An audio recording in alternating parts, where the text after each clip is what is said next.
বুঝতেই পারি না প্রথমে যে এগুলো হইতে পারে।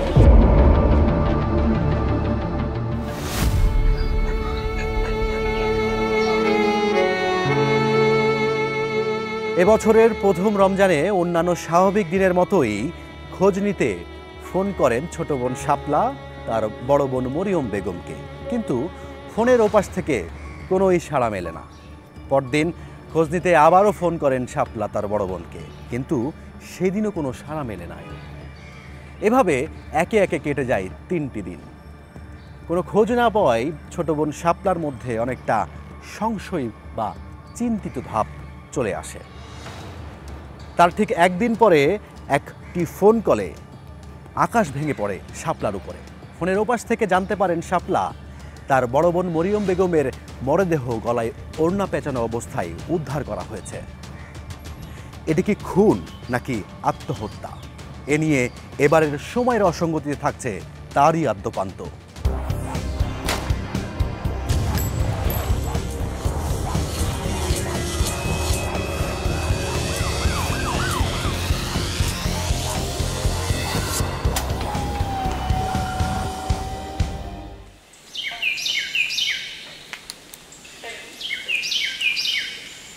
15 মার্চ 2024 ভোর 7টা, রাজধানীর মিরপুর পাইকপাড় এলাকার এলজিআরডি কোয়ার্টার। কলোনির বাসিন্দারা তখন সবেমাত্র ঘুম থেকে উঠেছেন। ভোরের বিশুদ্ধ বাতাসের বদলে পচা গন্ধ উৎসু করে তুলছে।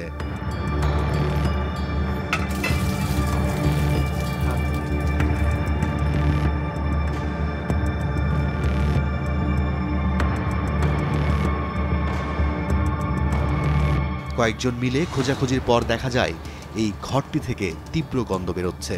সকলের ধারণা কোনো ইঁদুর বা বিড়াল হয়তো মরে পচে দুর্গন্ধ ছড়াচ্ছে। সকালে ঘুম থেকে ওঠার পর হঠাৎ করে দেখি গন্ধ। মা বললো যে তাহলে ইঁদুর মারা গেছে মনে হয়, তুই দেখ একটু দেখ। আর আমি কই যেহেতু ইঁদুর মারা গেছে তাহলে ওনাদের ঘরের মনে হয় বিড়াল মিলা ঢুকে ইঁদুর রাখছে। এখন তারপরে আমরা ওইখান দিয়ে দরজা এই ঘরটার দরজা করে দেখতে গেছি। আপনার মনে করেন প্রথমে খাটের উপরে কিছুই পাইনি। তার দিকে আর কি শুনতেছিলাম যে চিল্লাচিল্লি হচ্ছে। পরে দরজা খুলে দেখি যে 2-1 জন বাইরের মহিলা আর আম্মু বলতেছে অনেক গন্ধ। তো আমি দরজার সামনে দাঁড়ানো, গন্ধ শুনে পরে আমার দেবর আবার দরজা করতেছিল যে দেখার জন্য কোথাও কিসের গন্ধ বেরিয়েছে। বিষয়টি জানতে ঘরের মালিককে ফোন করেন কোয়ার্টারের একজন। এই মুহূর্তে সংযোগ প্রদান করা সম্ভব হচ্ছে না। কিন্তু কেউ কল রিসিভ না করায় কৌতূহলী হয়ে একজন দরজার ফাঁক দিয়ে উকি দিয়ে একটি হাত মাটিতে পড়ে থাকতে দেখেন।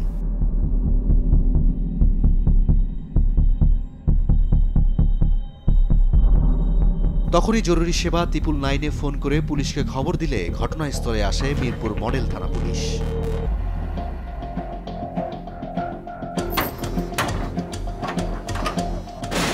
দরজার তালা ভেঙে ঢুকে পাওয়া যায় গলায় ওড়না পেঁচানো এক নারীর মরদেহ।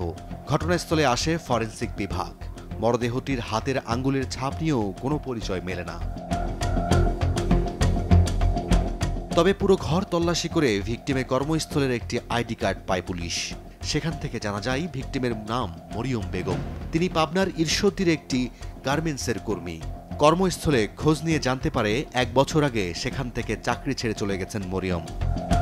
সিআইডির যে ফিঙ্গারপ্রিন্ট বিশেষজ্ঞ ইউনিট ডিএমপি ঢাকার আমাদের সিনিয়র স্যাররা তাদেরকে কল করলে ওনারাও আসেন, ফিঙ্গার মিলানোর চেষ্টা করেন। ফিঙ্গারে পরিচয় পাওয়া যায়নি। পরে বাড়ির মালিকের সাথে এবং স্থানীয় লোকজনের কাছে ব্যাপক জিজ্ঞাসাবাদে আমরা লাশের পরিচয়টা পাই আর কি। যে নাম হচ্ছে মরিয়ম, সে হচ্ছে এই গার্মেন্টসে চাকরি করে। বাসা মোটামুটি চেক দিয়ে ওই ভিকটিম বা লাশের একটা পাওয়া যায়। সে যে গার্মেন্টসে চাকরি করে এই গার্মেন্টসের একটা কার্ড পাওয়া যায়। কার্ডের যে সূত্র ধরে পরে আমরা মোবাইল নাম্বার সংগ্রহ করি। পুলিশের পক্ষ থেকে কল দেয়া হয় মরিয়মের ছোট বোন সাথী ও ছোট ভাই আতিকুরকে। মরিয়মের মৃত্যুর খবর শুনে যেন মাথায় আকাশ ভেঙে পড়ে পরিবারের ওপর। আমার ছোট মেয়ের কাজ, তোমার আপু অসুস্থ, কাঁদা ধরলে ওর মার কাছে দিলে, ওর মা কাঁদা ধরলে, তারপর দিলে আমার কাছে। তারপর না পুলিশ বলে আপনি কে? আমি মরিয়মের আব্বা। বলে আপনার মেয়ে অসুস্থ, হাসপাতালে আছে, আপনি সিহিরি খাওয়া চলে আসেন, এই নাম্বারে ফোন দেবেন। তো আমি অসুস্থ আগে, এই খবর শুনে আমি আমার বিছানাতে ওঠার তো নাই, একটা সাওয়ালা থেকে সাওয়ালা টিকির পার প্রাইতে এসে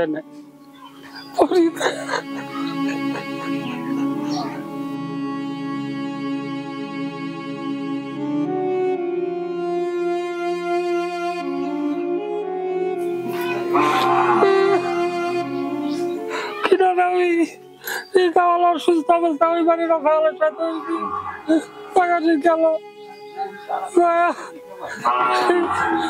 রাত 11:30টার সময় নিয়ে আসে, 11:30টার সময় নিয়ে আসে সেই মাটিতে, সেই গোরস্থানে মাটি মুটি দিলাম। থানা কিন্তু ফোন আলে যে মরিয়ম নামে একটা মেয়া এরকম ঢাকায় চাকরি করতে গার্মেন্টসে, তার স্বামী এরকম মারিছে, সেই হলো সেই অসুস্থ খারাপ, সে হলো মেডিকেলে। এটা শুনে আমরা চিড়াচিড়ি পালা শুরু করছি, কাঁদছি সামনে কাঁদছি, তার খানিক পরে আবার ফোন দিয়ে মরার কথাই হইল। বোনের মৃত্যুর খবর শুনে সিরাজগঞ্জ থেকে ঢাকার উদ্দেশ্যে রওনা দেন ছোট ভাই আতিকুর। বোনের নিথর দেহ দেখতে ছুটে যান শহীদ সোহরওয়ার্দী হাসপাতালের মর্গে। মিরপুর মডেল থানায় একটি মামলা দায়ের করেন আতিকুর। যে গার্মেন্টসে আমার আপা চাকরি করত, ওই গার্মেন্টসের একটা ছেলের সাথে সম্পর্ক করছিল। সম্পর্ক করার পরে মানে আমি ওখানে থাকতাম, কিন্তু আমার আপা কখনো আমার এই বিষয়ে আসলে জানায় না যে আমি একটা ছেলেরে পছন্দ করি, তুই দেখ বা কি ভালো কি মন্দ কথা বল, কিছু বলে নাই। পরে একদিন আমার বাসা থেকে ফোন দিছে আমার আম্মা, ফোন দিয়ে বলতেছে মরিয়ম বলে বিয়ে করছে, তো তুই যা একটু দেখে আয়। বিয়ে করলো, আমি এখানে থাকি, আমার কিছু বললো না, বিয়ে করলো কেমনে, বললো বিয়ে করছি। পরে আমি গেলাম, যা দেখে যে ওই বাসায় আমার দুলাভাই আর আপা। পরে আমি তখনকে জানতে পারলাম যে আমার আপা বিয়ে করছে।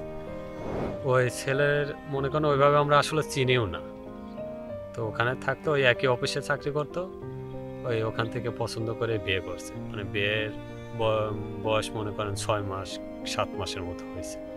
তারপরে একবার শুধুই গত ঈদের মধ্যে আমাদের বাসায় আসছিল আর কি, ঈদের মধ্যে বাসায় আসছিল, এসে আমাদের বাসায় 2 দিন থেকে পরে আবার চলে গেছে।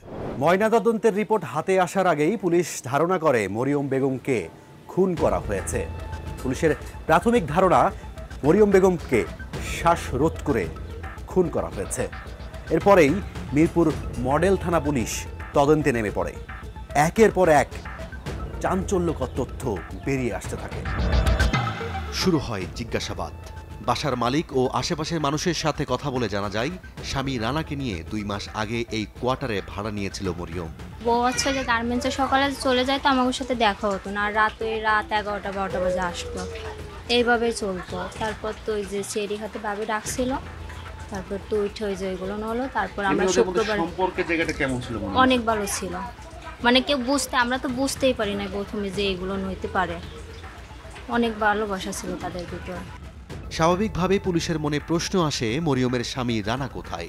রানাকে কল করলে তার মোবাইল ফোন বন্ধ পাওয়া যায়। এই প্রেক্ষাপটে তখন আমরা ওখানে জিজ্ঞাসা করলাম যে আসলে উনিকে, তখন ওনার পরিচয় আমরা পাওয়া গেলো যে উনি গার্মেন্টসে চাকরি করেন, এবং এই বাসাটা যে বাসা আমরা আসলে লাস্টটা পেলাম, বাসাটা সে গত 2 মাস আগে ওইখানে তার হাজবেন্ডকে নিয়ে ভাড়া নিয়েছে। এইভাবে জিজ্ঞাসাবাদ এক পর্যায়ে এক ভদ্রলোক উনি জানিয়ে এলেন, জানাচ্ছেন যে ইনার যে হাজবেন্ড যে উনি ছিলেন, গত রাতেও তারা একসাথে কথা বলে, তাদের সাথে সবার সাথে এরকম একসাথে রাত 12:30টার সময় তারা দুজনে একসাথে ঘুমাতে গেছে। হাজবেন্ড ওয়াইফ ঘুমাতে গেছে, তারা জানে যে তারা তো বাসায় আছে। সকাল 6টার দিকে নিচ তলায় একজন ভাড়াটিয়া এসে বলে যে আমার বাড়িতে আগুন লাগছে, আমি দ্রুত একটু বাড়িতে আমি যাচ্ছি। ঘরে স্ত্রীর মরদেহ, অপরদিকে কোনোভাবেই খোঁজ পাওয়া যাচ্ছিল না স্বামী সোহেল রানার। স্বামী কি খুন করে ঘরে তালা দিয়ে পালিয়েছে, নাকি অন্য কেউ রাতের আধারে এসে মরিয়মকে খুন করে তালা মেরে চলে গেছে? এসব প্রশ্ন ঘিরে যেন মরিয়ম হত্যাকাণ্ডের রহস্য আরও গাঢ় হতে থাকে। পুলিশ আবারও বাড়ির মালিক ও আশেপাশের প্রতিবেশীদের সাথে কথা বলে। বাড়ির মালিক জানায় 13 মার্চ ভোরবেলা গ্রামের বাড়িতে আগুন লেগেছে বলে গ্রামের বাড়ি চলে যান সোহেল রানা। ঘরে তালা লাগানো দেখে বাড়ির বাসিন্দারা ভাবেন স্বামী স্ত্রী দুজনেই চলে গেছেন সেখানে। এইটা শুনে আমরা তার জামাইয়ের আমরা নাম্বারটা নিয়ে দেখি আসলে তারা যেটা বলছে যে ওই দিন সে বাড়িতে গেছে, কিন্তু তার বাড়ি যাওয়ার কোনো লোকেশন এরকম জানা যাচ্ছে না যে বাড়িতে গেছে। দেখা যাচ্ছে সে বিভিন্ন জায়গায় ঘুরতেছে। তখন আমরা অ্যাট ফার্স্ট তারকেই সন্দেহ করি যে এ তালা মেরে চলে গেছে, আগুন লেগেছে এই কথা বলে যেহেতু গেছেন সেহেতু এটা মিলতেছে না, সেহেতু প্রথম সন্দেহটাই আমার তার হাজব্যান্ডের উপরে পড়ে।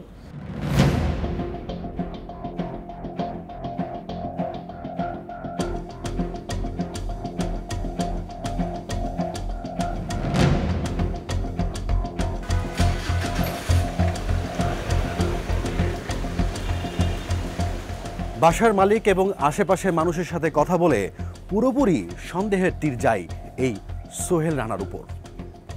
তথ্যপ্রযুক্তির ব্যবহার করে পুলিশ এই সোহেল রানাকে ধরতে তদন্তে নেমে পড়ে।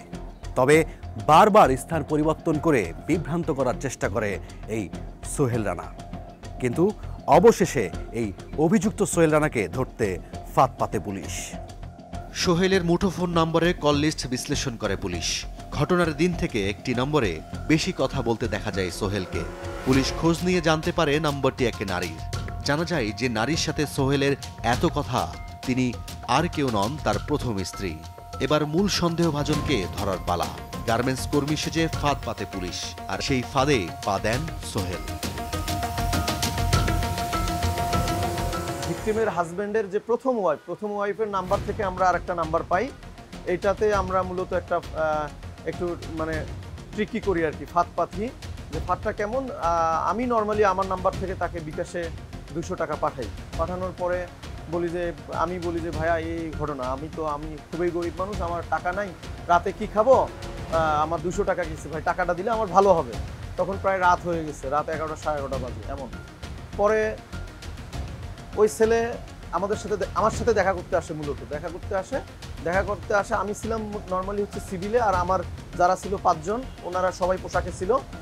পরবর্তীতে ও আমার সাথে দেখা করতে আসলে আমি ওরে প্রথমে বলি যে কি অবস্থা, এই সোহেল কি হয় তোমার? তখন সে বলে কেন, আমার দুলে ভাই।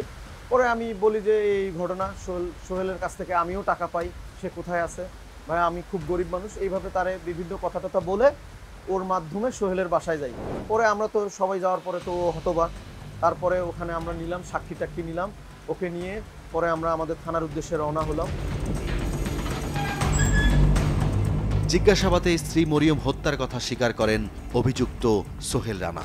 আচ্ছা, এই যে মরিয়মকে হত্যাকাণ্ডের যে ঘটনায় অভিযুক্তের বর্ণনা অনুযায়ী কিভাবে মরিয়মকে হত্যা করা হয়েছিল? স্যালারি, যে বেতন নিয়ে, ভিকটিমের বেতন তার স্বামীকে সে দিচ্ছে না কেন, এগুলো বিষয়ে সে পরকীয়ায় লিপ্ত নাকি, এগুলো নিয়ে বিভিন্ন বিষয় নিয়ে আলাপ আলোচনার এক পর্যায়ে সে অভিযুক্তের ভাষ্য মতে সে তাকে প্রথমে গলা টিপে ধরার পরে শ্বাসরোধ করে হত্যা করার পরে সে এখানে ঠিক এইভাবে শোয়াই রাখে, এবং একটা পরনে যে ওড়না ছিল এই ওড়নাটা দিয়ে তার পুরো ঢেকে ফেলে। আর একটা ওড়না ছিল, সেটা এই ওড়নাটা তার গলায় করে দেয়, গলায় পেঁচানো অবস্থায় থাকে আর কি।